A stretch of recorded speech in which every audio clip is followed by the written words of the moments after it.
So we're back now in our desktop version of AutoCAD. And what I've done is I've gone up to the quick access toolbar and clicked here on Open from Web and Mobile. And it's brought up the Open from AutoCAD Web and Mobile dialog box. If I now scroll down and find my drawing again, remember I've got lots of stuff in here. So we'll go down and we should be able to find it soon. There it is there. There's our cloud drawing. And I'm going to click on it and open it as I would normally. So that'll take a few seconds to load up.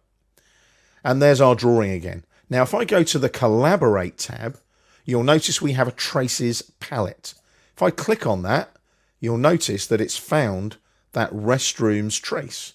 If I click on it, there's my dimensions text, there's my revision cloud. So this allows you to collaborate. It's really clever stuff. So you could be out on site, editing a drawing using AutoCAD Web or AutoCAD Mobile, and you can be sending this information back to somebody in the office. They can be editing the drawing real time for you. Now, if I click here and go to drawing, it'll just take me into the drawing, and you can see the trace is now in the background. Click on the trace again, highlights the trace with that tracing paper kind of effect.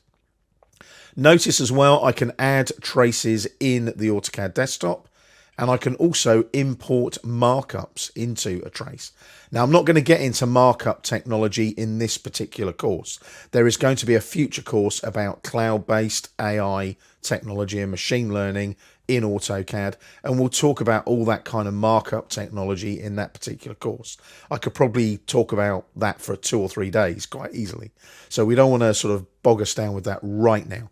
But you can see how quick and easy these traces can be applied in AutoCAD Web or AutoCAD Mobile, and then interpreted in the desktop version of AutoCAD, ready for editing and revising in the drawing. Just make sure you close the Traces palette like so, and close Trace Mode, and you're back into the drawing. And as usual, CAD etiquette is double click on the wheel to zoom extents in the drawing in the Model tab.